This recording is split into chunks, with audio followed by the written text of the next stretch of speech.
Imagine a man who owned 100 miles of nothing. The land was his, sure. The sky was his. But every night he rode back to an empty house where the only sound was the settling of old wood. His heart was just as empty, just as quiet. He was a ghost on his own ranch, a man whose soul had been scraped clean by loss. Then one night, a storm rolled in, and with it, a man came knocking. This wasn't just any man. This was a man drowning in a bottle, a father who'd sold his pride for another drink. And with shaking hands, he made the rancher an offer that would curdle your blood. He held out his daughter, a little slip of a thing with eyes as wide and quiet as the prairie sky. He said she was deaf, useless to him, and he'd trade her for the coins in the rancher's pocket. The rancher didn't want to buy a person. God forgive him, he never wanted that. But he looked into the girl's silent face and saw a loneliness that mirrored his own. He thought he was just buying her a safe night, a roof over her head. He thought he was bringing home more silence. But he was wrong. What he didn't know, what nobody knew, was that behind her quiet eyes, she was holding a secret. A secret so dangerous it had already gotten people killed. And it was about to bring a whole world of trouble right to his doorstep. On the forgotten edge of a town that smelled of dust and regret, lived John, the rancher. To the folks in town, he was just a shape on a horse, a man made of leather and silence. He worked from sunup to sundown, his hands calloused, his face a mask carved by the wind. They saw him as strong, distant, maybe even cold. They didn't see the man inside, the man carrying ghosts on his shoulders. Years of loss had hollowed him out, leaving nothing but his land, his horses, and a collection of memories he never, ever spoke of. He was a shadow who dodged laughter and celebration, a man who worked so he wouldn't have to think, so he wouldn't have to feel. But buried deep under all that rock and dust, a flicker of kindness remained. A softness he kept hidden from the world. And though he would never admit it, his heart ached for something more than the whisper of the wind through the eaves. He just didn't know that fate was about to answer him, not with a whisper, but with a thunderclap. That night, the sky itself seemed angry. The wind screamed across the plains, and the clouds churned like a troubled sea. John sat by the faint glow of a lantern, the rhythmic scrape of a whetstone on his old knife the only sound in the house. He was lost in the kind of thoughts that visit a man when he's been alone for too long. Then came the knock. It wasn't a polite knock. It was frantic, desperate, a fist pounding against the wood as the first fat drops of rain began to fall. He swung the door open, and a man stumbled in, soaked to the bone, his eyes bloodshot and wild. The storm wasn't just outside. It was raging inside this man, too. John knew him. Everyone knew him. A town drunk who'd poured his family's future down his throat, one bottle at a time. But tonight, he wasn't just carrying the stench of cheap whiskey. He was carrying something else. Behind him, shrinking from the doorway, was a little girl. She was frail, her clothes were rags, and her eyes were fixed on the floor. Her lips were pressed into a thin white line, as if she'd sworn an oath to never make a sound. The father lurched forward, his words a broken mess of slurs and pleas. He begged for money. He had nothing left to sell, he swore, nothing but the child at his side. Then he leaned in, his voice a conspiratorial, wretched whisper. "She's deaf," he hissed. "Can't hear a blessed thing. She's no use to me." He offered her up, right there, like she was a sack of grain. Maybe the rancher, a lonely man, could find some use for her. John froze. The air went out of his lungs. He'd seen cruelty in his life, but the sight of a father trading his own flesh and blood for a handful of coins made him sick. His first instinct was to slam the door, to shut out the man and the darkness that clung to him like a shroud. But then his gaze fell on the girl. She didn't look up. She didn't cry. She just stood there, a small, silent statue in the middle of the storm. and in her stillness, John saw it. He saw the same crushing loneliness that lived in his own gut, the kind that eats you from the inside out, without ever making a sound. His hand, of its own accord, went to the small leather pouch he kept tied to his belt. He wasn't buying a child. He told himself that. He was buying her a moment of peace. He couldn't stand the thought of her being thrown back out into that raging storm with a monster who saw her as nothing. The father's eyes lit up with a greedy fire. He snatched the coins, his fingers like claws, and without a single look back at the daughter he'd just sold, he vanished into the rain. Gone. Like she was a piece of trash he was happy to be rid of. The door swung shut, the thunder cracked overhead, and for the first time in a decade, John was not alone in his house. A stranger was in his home. A little girl branded as deaf, sold like livestock. She hadn't said a word, hadn't made a sound, but her silence was heavier than any storm. He didn't know why she was here, not really, but a feeling took root in his heart, a feeling that this was no accident. There was something different about this girl, something hidden, a secret, coiled in the shadows, just waiting for the right moment to strike his quiet world and shatter it into a million pieces. The storm outside eventually blew itself out, but a different kind of storm had just begun inside the ranch house. The girl, who he learned was named Alara, now moved through his home like a ghost. Days bled into weeks. Her silence was a constant presence, a living thing that filled the spaces between the floorboards. But it wasn't an empty silence.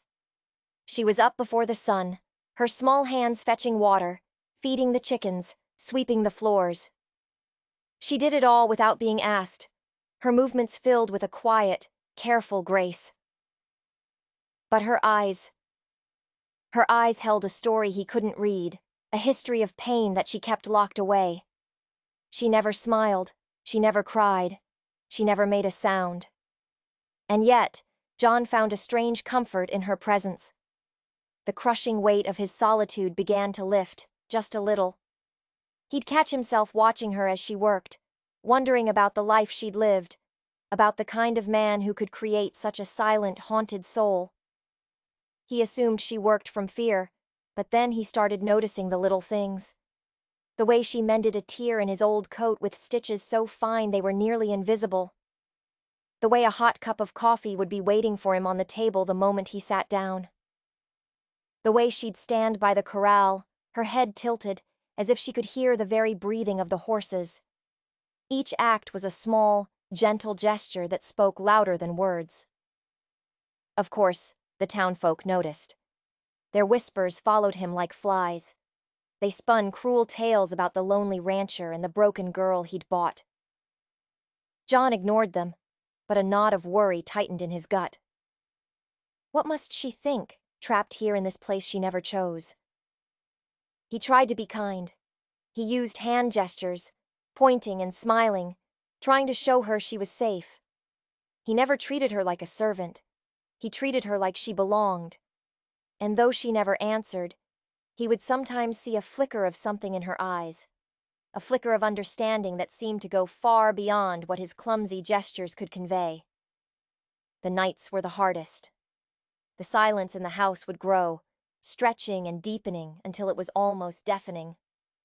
John would sit by the fire, staring into the flames, while Alara sat across the room, mending a shirt or polishing a piece of leather. And in those quiet hours, he started to talk to her. He knew she couldn't hear him, or he thought he knew. But speaking the words aloud eased a pressure in his chest he hadn't known was there. He told her stories of his boyhood, of the dreams he'd had before life had beaten them out of him. He spoke of the wife he'd lost, the child he'd buried. He poured out years of unspoken grief into the silence. It felt good. It didn't matter that she couldn't respond. But then, a strange thought began to needle its way into his mind. A dangerous suspicion. It was the way she would subtly turn her head a split second before the floorboards creaked behind her. The way her gaze would flick to the window, just as a rider approached in the distance, long before the sound of hooves was loud enough for him to notice. The way her shoulders would tense right before a crack of thunder, not after. It was too quick, too precise. It wasn't just instinct. He'd shake the thought away, telling himself he was imagining things. Why would a child pretend to be deaf? It made no sense. He wouldn't press her. He wouldn't confront her. He knew some wounds were too deep to be touched. Still, the doubt was there, a shadow in the corner of his eye. He couldn't shake the feeling that Alara's silence wasn't empty. It was a wall. A fortress she had built around herself. And he was beginning to realize that he had no idea what she was hiding behind it. But he had a sinking feeling he was about to find out. The nights on the prairie were usually a peaceful affair, a symphony of crickets and the lonely call of a distant coyote. But this night, the air was wrong. It was still. Too still. John sat by the fire, cleaning his rifle, when a sudden sound from the corral made him freeze. It wasn't a normal sound. The horses were agitated. Their snorts were sharp, panicked. Hooves drummed against the hard-packed earth in a frantic rhythm that screamed one word: danger. John was on his feet in an instant, moving to the door. He peered out into the moon-drenched darkness, his eyes scanning the horizon. And then he saw them, shadows detaching themselves from other shadows. Figures moving low and fast, creeping toward his home. Bandits. The stories had been drifting through town for weeks. Raiders hitting isolated farms, taking what they wanted, burning the rest, leaving nothing but tears and ashes. And now they were here. Their target was his ranch. He ducked back inside, his face set like granite, but his heart was a hammer against his ribs. Ilara was standing by the table, her eyes wide with a terror that mirrored his own. She was just a child. He'd brought her here to keep her safe, and now he'd led her right into the jaws of the wolf. He didn't speak. He just moved, loading the rifle, checking the heavy bar on the door, moving to the windows, making sure the shutters were secure. The only sounds were his boots on the floorboards and Ilara's sharp, uneven breaths. She clutched the edge of the table, her knuckles bone white. The silence in the room was a living, breathing monster. The bandits were closer now. He could hear their low, cruel laughter on the wind. He raised the rifle, bracing it against the wall next to a window, preparing to fight for this small, quiet life he had built. Preparing to die for it. And that's when it happened. Something that ripped the world from its foundations. A voice. It was soft, a mere whisper, but it cut through the suffocating silence like a knife. John. His name. He stopped breathing. His finger froze on the trigger. His mind screeched to a halt. For a single, stretched-out second, he thought the fear had made him crazy. That he'd imagined it. He slowly turned his head, and he saw her lips move. Trembling, yes, but moving. She wasn't just mouthing the word. She had spoken. The shock was a physical blow, more powerful than any bullet. She could hear. She could speak. All this time. Every single word he'd ever said to her. Every story. Every confession. Every whispered secret he'd poured into the darkness, thinking he was alone. She had heard it all. His mind reeled. The betrayal. The confusion. The anger. It all churned within him. But there was no time. The bandits were at the door, their boots thudding on his porch. He stared at her, and the anger vanished, replaced by something else. Because what he saw in her eyes wasn't deception. It was pure, undiluted terror. She hadn't broken her silence by choice. The fear had broken it for her. She scrambled toward him, her small hands grabbing his arm, her eyes pleading. And she spoke again, her voice cracking with desperation. "They'll hurt you," she whispered, her gaze locked on his. "Please, be careful." His heart stopped, then restarted with a painful jolt. The truth he'd suspected was real, but it was so much bigger than he could have imagined.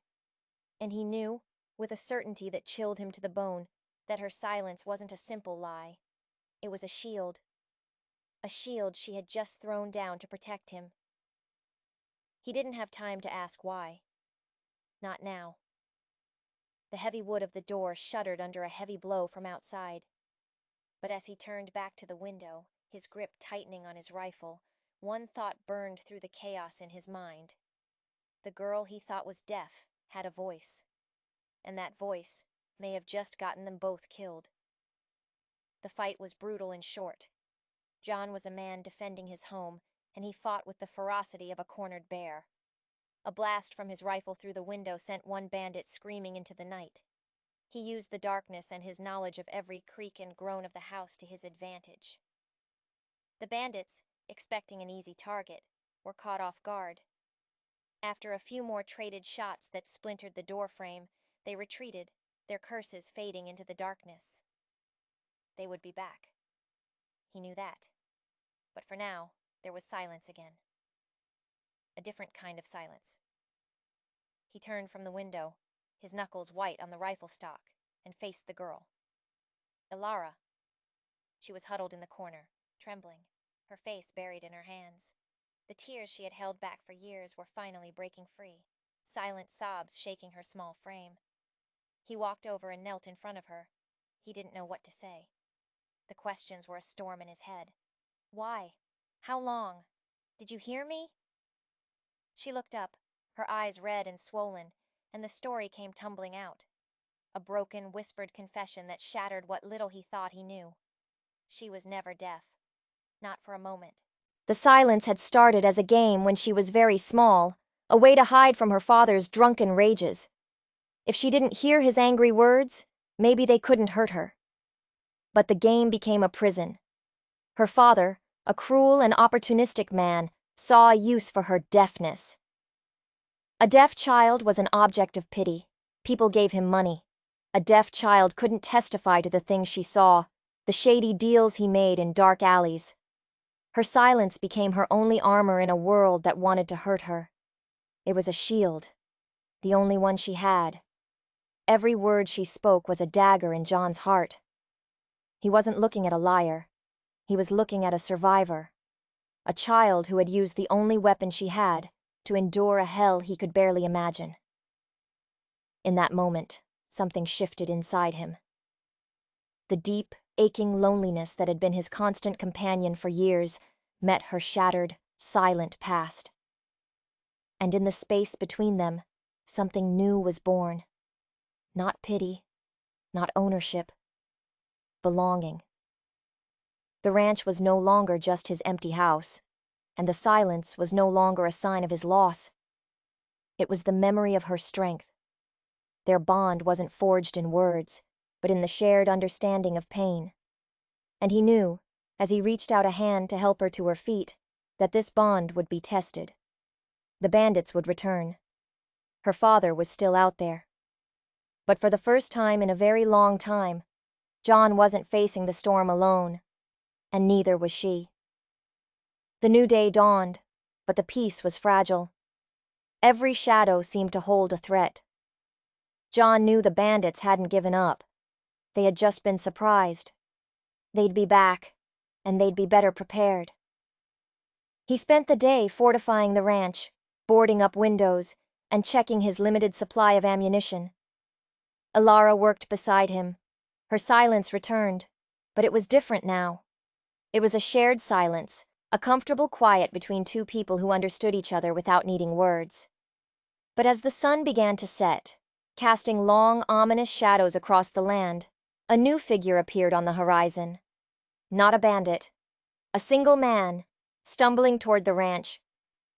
It was her father. John's hand immediately went to the pistol tucked in his belt.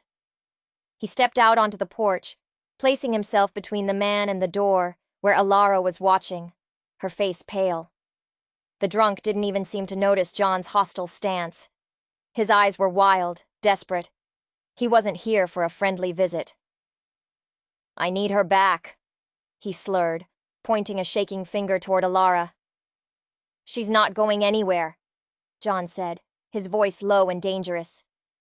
You don't understand, the man cried, his voice cracking. They know she's here.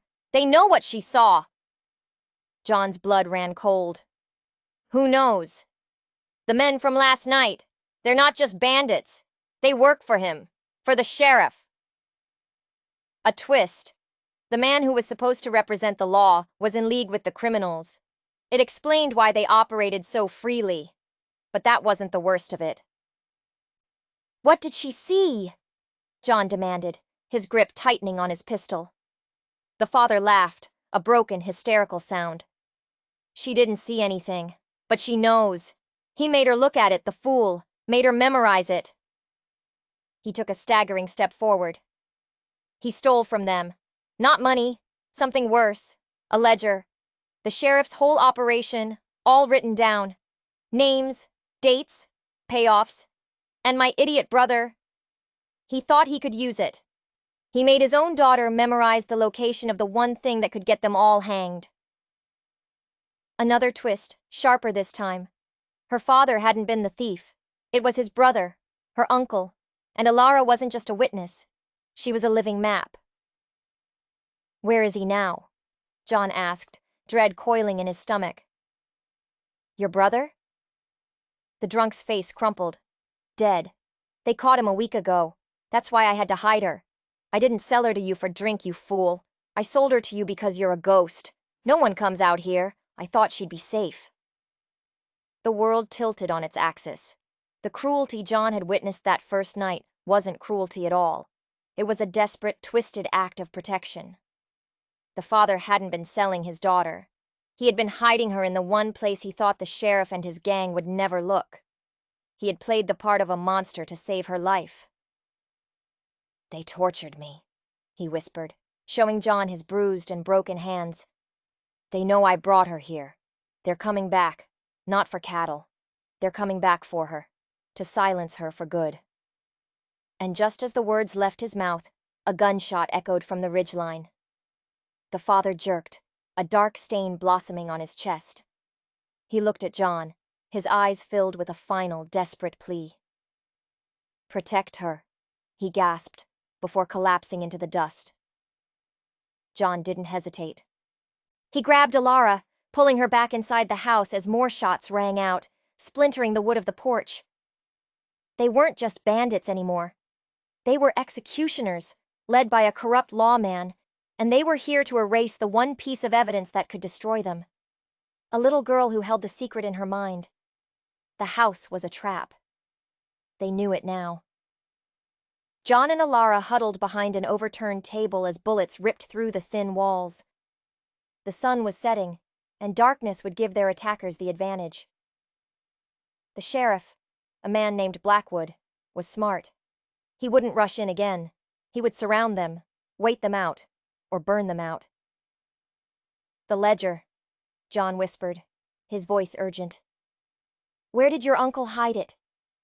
Alara was shaking, her eyes wide with the horror of seeing her father gunned down. But through her fear, a spark of fierce resolve ignited. Her family had been destroyed by these men.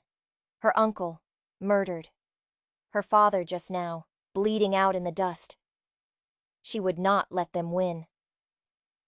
In the old church, she said, her voice steady despite the chaos.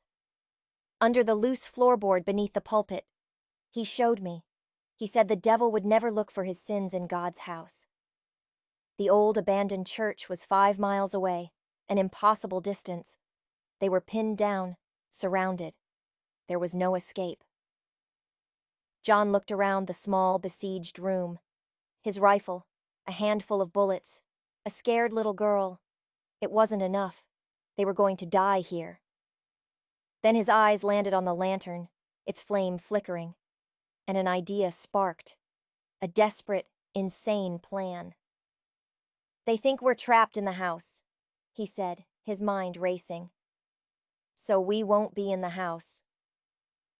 He pointed to the small root-cellar door hidden beneath a rug in the floor. It's a long shot. The tunnel only goes 100 yards out to the old well. But it's our only chance. It was a gamble. If they were seen, they'd be cut down in the open. but staying here was a death sentence. He looked at Alara, whose face was now grimly determined. She nodded. They waited. They waited until the shooting subsided, replaced by the ominous quiet of men getting into position. John took a deep breath. He grabbed a spare blanket, doused it in lantern oil, and lit it. The flames roared to life. He hurled the burning blanket onto the curtains. Fire spread with terrifying speed, smoke instantly filling the room. "Now!" he yelled. He threw open the cellar door, and they scrambled down into the darkness just as shouts of alarm went up from outside. The fire was their cover. Blackwood and his men would think they were trying to flush them out, or that a stray bullet had started the blaze. They would be watching the flames, watching the front door, waiting for them to run out choking. They wouldn't be looking for two figures crawling out of a dry well 100 yards away. The tunnel was tight and smelled of damp earth. They moved as fast as they could, the roar of the fire above them a terrifying drumbeat. When they reached the well, John cautiously pushed the cover aside. Smoke filled the sky. His home, the only place he'd known for 30 years, was an inferno. But all he cared about was the small, breathing girl beside him. Under the cover of the smoke and the distracting blaze, they slipped away into the night. They ran. They didn't look back at the pillar of fire that was once John's life. They only looked forward, toward the faint silhouette of a church steeple against the star-dusted sky. But they both knew this wasn't an escape. It was just a delay. Blackwood would soon realize his mistake. He would see they weren't in the ashes. And then the hunt would begin in earnest. They had traded a fortress under siege for a desperate race through open country. And the finish line was a ledger that could either save them or be the last thing they ever touched. The 5 miles to the church felt like 100. Every rustle of leaves, every snap of a twig sent a jolt of fear through them. They moved through the darkness like ghosts, John's knowledge of the land their only guide. He knew the ravines, the thickets, the game trails that would keep them hidden. Alara, despite her terror, was strong. She never complained, never slowed, her small hand clutching his, a silent promise of trust. They finally saw it, a dark shape against the slightly less dark sky. The abandoned church stood on a lonely hill, its steeple like a skeletal finger pointing at the heavens. It was their sanctuary and their biggest trap. The front doors groaned in protest as John pushed them open. The inside smelled of dust and decay. Moonlight streamed through the broken stained glass windows, painting the pews in eerie, colored patterns. It was quiet. Too quiet. "The pulpit," John whispered. They moved down the aisle, their footsteps echoing in the cavernous space. John knelt by the pulpit, his fingers searching for the loose board Alara had described. He found it. With a low groan of old wood, he pried it up. And there, nestled in the dark space beneath, was a leather-bound book. The ledger. He had it in his hands. The proof. The weapon that could bring down a corrupt sheriff and his whole gang. A wave of relief washed over him, so powerful it almost brought him to his knees. That's when the church doors slammed shut behind them. They spun around. Sheriff Blackwood stood there, a lantern in one hand, a pistol in the other. He wasn't alone. His men filled the doorway, their faces grim in the flickering light. "I knew it," Blackwood said, his voice smooth and cold. "I knew that drunk was hiding her for a reason. He was a fool, and so was his brother, and so are you, rancher. Hand it over." John's heart sank. They'd been followed, or anticipated. Blackwood was smarter than he'd given him credit for. He held the ledger tight, shielding Alara behind him. "It's over, Blackwood. This book will see you hang." Blackwood chuckled, a sound devoid of any humor. "What book? All I see is a lonely rancher who kidnapped a poor little girl and died in a tragic church fire. A real shame." His men raised their rifles. This was it, the end of the line. There was no escape. But then Alara did something no one expected. She stepped out from behind John. Her face was no longer that of a scared child. It was the face of someone who had lost everything and had nothing left to fear. "You're wrong," she said, her voice clear and ringing in the silent church. "It wasn't under the pulpit." Blackwood frowned. "What are you talking about, girl? I have eyes. He just pulled it out." "That's not the real one," Alara said, her gaze steady.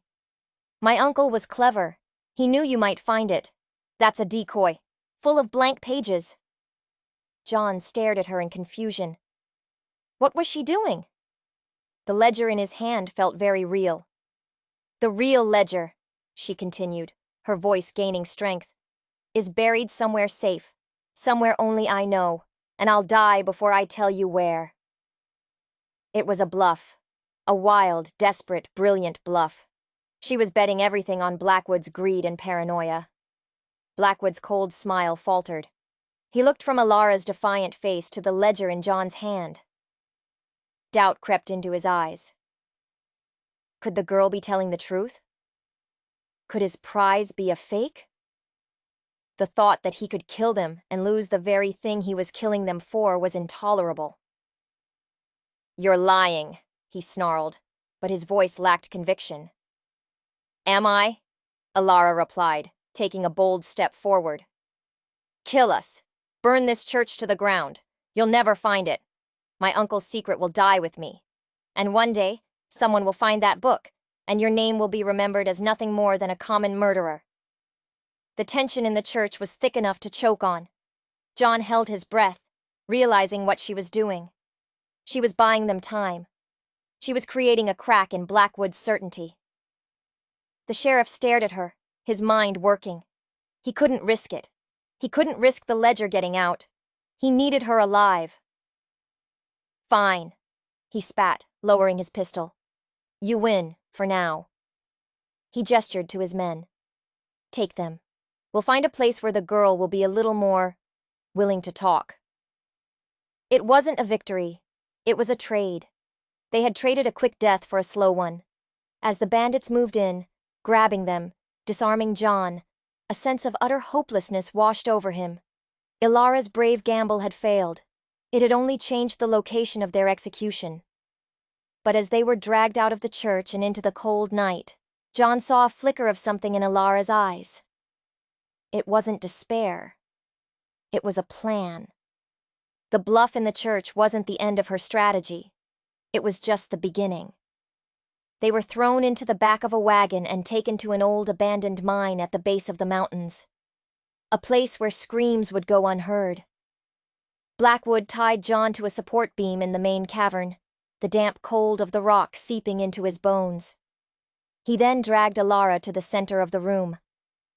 "All right, little girl," Blackwood sneered, his patience gone. "The game is over.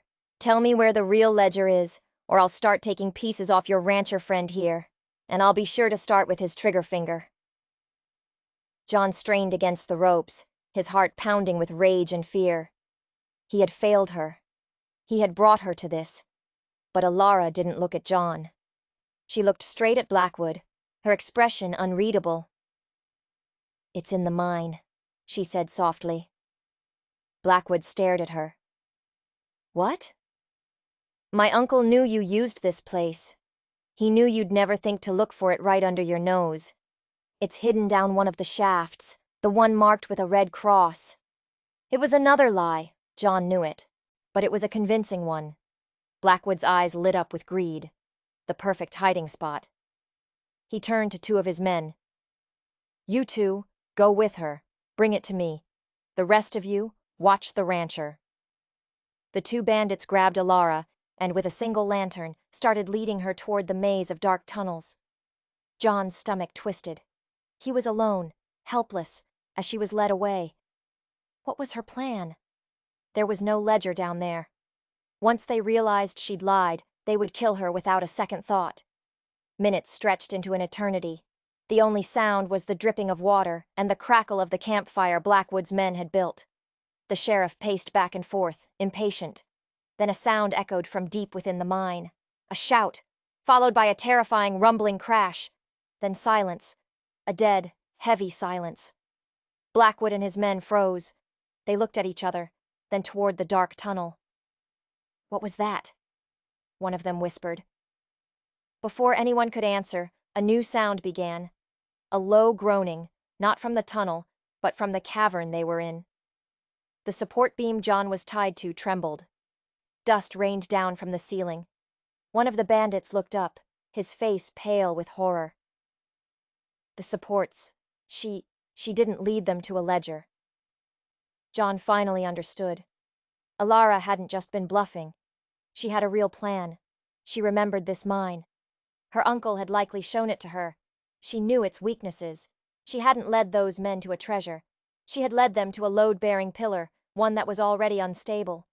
The red cross wasn't a marker for a ledger. It was a warning sign. And that crash. That was the sound of her triggering a cave-in. But she had done more than that. She had started a chain reaction. The entire mine was coming down. Panic erupted. Blackwood screamed at his men, but it was too late. The ground shook violently. Rocks and beams began to fall.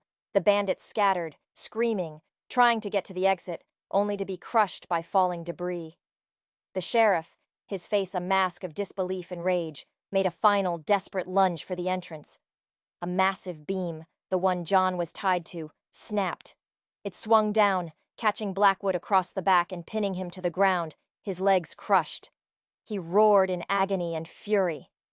John was thrown to the floor, the splintered remains of the beam still tied to his wrists. The exit was blocked. The roof was collapsing. And Alara was still somewhere in the dark, collapsing tunnels. He had to get to her. With a surge of adrenaline, he smashed the splintered wood against a sharp rock, again and again, until the ropes frayed and broke. He was free. Ignoring the chaos and the dying screams of the sheriff, John plunged into the unstable darkness of the mine shaft where Alara had gone. "Alara!" he screamed, his voice hoarse. "Alara!" A small voice answered him from the darkness ahead. "John, I'm here!" He followed the sound, clambering over fallen rocks, his only light the faint glow from the dying campfire in the main cavern.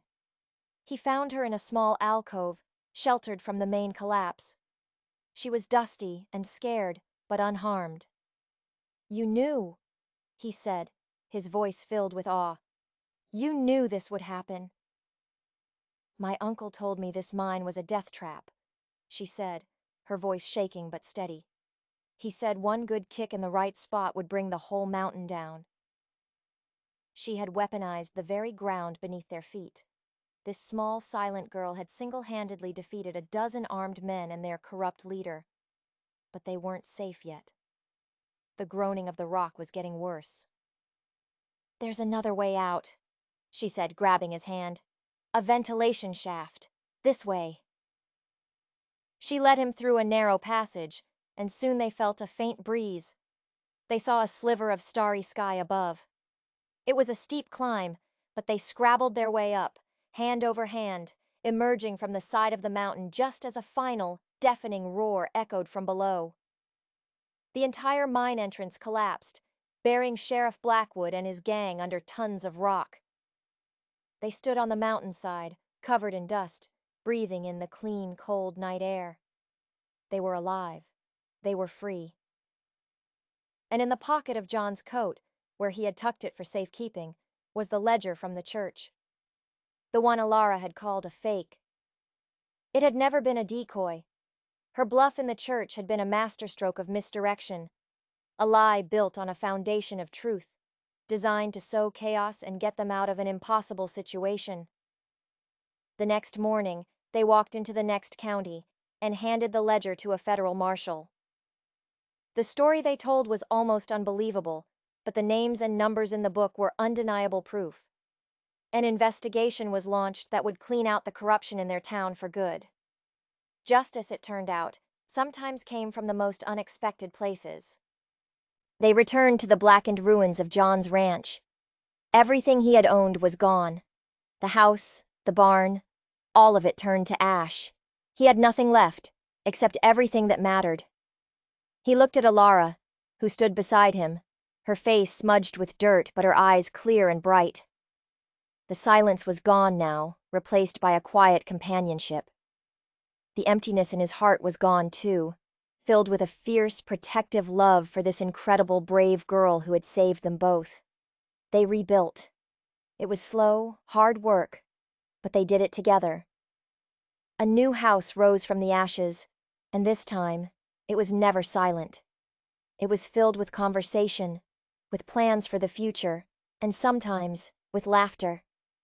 The lonely rancher was no longer lonely, and the silent girl had found her voice. They were a strange, unlikely pair, a family forged in fire and fear, their bond stronger than any stone or timber. They had faced the darkness together and walked out into the light. If you enjoyed this story of courage and redemption, don't forget to hit that subscribe button. You never know what other secrets are hiding out there in the silence.